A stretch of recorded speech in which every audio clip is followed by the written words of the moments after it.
Hello, chalk and ചില്ലീസിൻ്റെ മറ്റൊരു വീഡിയോയിലേക്ക് എല്ലാവർക്കും സ്വാഗതം. ഇന്ന് നമുക്ക് എളുപ്പത്തിലൊരു ചിക്കൻ പെരട്ട് ഉണ്ടാക്കി നോക്കിയാലോ. അത് പൊറോട്ടയുടെയും ചപ്പാത്തിയുടെയും ചോറിൻ്റെയൊക്കെ കൂടെ കഴിക്കാൻ പറ്റിയ നല്ല അടിപൊളിയായിട്ടുള്ള ഒരു ചിക്കൻ പെരട്ടാണ് കേട്ടോ.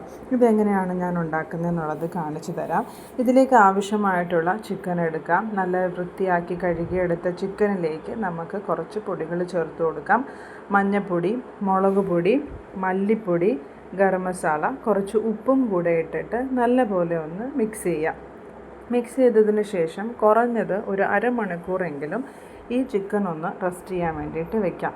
ഈ ചിക്കനൊക്കെ മസാലയൊക്കെ നല്ലപോലെ പിടിച്ചു വരുമ്പോഴത്തേക്കും നമുക്ക് ഇതിലേക്ക് ആവശ്യമായിട്ടുള്ള കുറച്ച് വെജിറ്റബിൾസ് നമുക്ക് എടുക്കാം. വെജിറ്റബിൾസ് ആയിട്ടൊന്നുമില്ല, നമ്മുടെ വീട്ടിലുള്ള കുറച്ച് ഐറ്റമുകൾ വെച്ച് തന്നെ പെട്ടെന്ന് ഉണ്ടാക്കിയെടുക്കാൻ പറ്റിയൊരു റെസിപ്പിയാണ് കേട്ടോ. ഇതിലേക്ക് ആവശ്യമായിട്ടുള്ളത് കുറച്ച് ഉള്ളി, പച്ചമുളക്, കറിവേപ്പില, ഇഞ്ചി വെളുത്തുള്ളി പേസ്റ്റ്, കുറച്ച് തേങ്ങ, തക്കാളി, പിന്നെ വറ്റൽമുളക് ചതച്ചതാണ് ഇതിലേക്ക് വേണ്ടത്.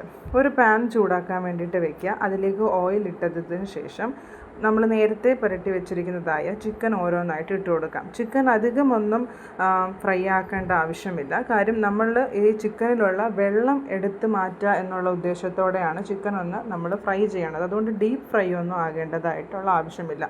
ഒന്ന് രണ്ട് സൈഡും കുറച്ച് ഗോൾഡൻ ഷെയ്ഡ് ആയിട്ട് ആകുമ്പോഴത്തേക്കും ചിക്കൻ ഓരോന്നായിട്ട് ഒരു പാത്രത്തിലേക്ക് മാറ്റി വയ്ക്കാം.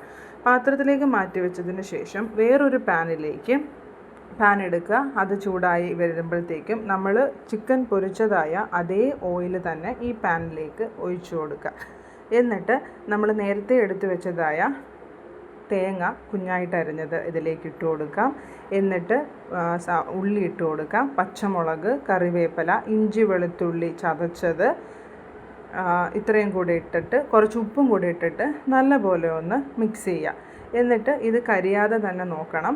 ഇത് മീഡിയം ഫ്ലെയിമിലിട്ട് വേണം ചെയ്യാൻ വേണ്ടിയിട്ട് കേട്ടോ. ഉള്ളിയൊക്കെ ആയതുകൊണ്ടും നേരത്തെ എടുത്ത ഓയിൽ ആയതുകൊണ്ടും പെട്ടെന്ന് അടിക്ക് പിടിക്കാൻ ചാൻസ് ഉണ്ട്. അതുകൊണ്ട് മീഡിയം ഫ്ലെയിമിൽ വെച്ച് തന്നെ വേണം നിങ്ങളിത് ചെയ്യാൻ വേണ്ടിയിട്ട്. ഇതൊന്ന് നല്ല രീതിയിൽ ഒരു ഗോൾഡൻ ഷെയ്ഡൊക്കെ ആയി വരുമ്പോഴത്തേക്കും നമ്മൾ കട്ട് ചെയ്ത് വെച്ചിരിക്കുന്നതായ തക്കാളി ഇതിലേക്ക് ഇട്ടിട്ട് വീണ്ടും നല്ലപോലെ ഒന്ന് മിക്സ് ചെയ്യാം.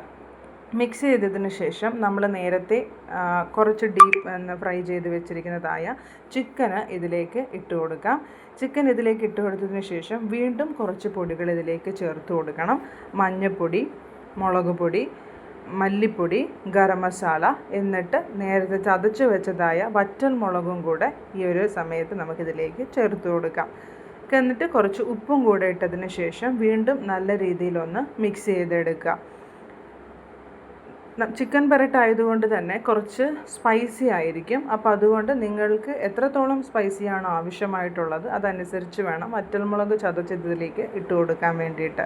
എന്നിട്ട് വീണ്ടും നല്ല രീതിയിലൊന്ന് മിക്സ് ചെയ്തതിന് ശേഷം, ഇത് അധികം ഗ്രേവി ഉണ്ടാവില്ല പെരട്ടായതുകൊണ്ട് തന്നെ. പിന്നെ ചപ്പാത്തിയുടെയും പൊറോട്ടയുടെയൊക്കെ കൂടെ കഴിക്കുമ്പം ഒരു ഇച്ചിരി ഗ്രേവിയെങ്കിലും വേണ്ടത് കൊണ്ട് തന്നെ കുറച്ച് ചൂടുവെള്ളം ഇതിലേക്ക് ആഡ് ചെയ്യാം കേട്ടോ. അധികമല്ല, കുറച്ച് ചൂടുവെള്ളം ഇതിലേക്ക് ആഡ് ചെയ്യാം സെമി ഗ്രേവി ആയിട്ട് ഇരിക്കാൻ വേണ്ടിയിട്ട്. എന്നിട്ട് വീണ്ടും ഒന്ന് അടച്ചു വെച്ചിട്ട് നല്ല രീതിയിലൊന്ന് വേവിച്ചെടുക്കുക. എന്നിട്ട് അധികം വേവേണ്ട ആവശ്യമില്ല, നമ്മൾ ഓൾറെഡി ഫ്രൈ ചെയ്തപ്പം പകുതി വെന്തതാണ്. എന്നിട്ട് അത് നിങ്ങൾ നോക്കി അതിനനുസരിച്ച് വെള്ളം വേണമെങ്കിൽ വീണ്ടും കുറച്ച് ഒഴിച്ചു കൊടുക്കുക. ഉപ്പ് ഈ ഒരു സമയത്ത് നോക്കി ഇട്ട് കൊടുക്കുക. ലാസ്റ്റ് ഇതിലേക്ക് കുറച്ച് കുരുമുളക് പൊടിയും കൂടെ ഇട്ട് കൊടുക്കണം കേട്ടോ. എന്നിട്ട് ഇതുപോലെ ഒന്നുകൂടെ ഒന്ന് മിക്സ് ചെയ്തെടുക്കുമ്പോൾ നല്ല അടിപൊളിയായിട്ടുള്ള ഒരു ചിക്കൻ പെരട്ട് നിങ്ങൾക്ക് കിട്ടും. എല്ലാവരും ഇത് ചെയ്ത് നോക്കി നിങ്ങളുടെ അഭിപ്രായം പറയണം കേട്ടോ. ചപ്പാത്തിയുടെയും പൊറോട്ടയുടെയും ചോറിൻ്റെയൊക്കെ കൂടെ കഴിച്ച് അഭിപ്രായം പറയണേ. Thank you for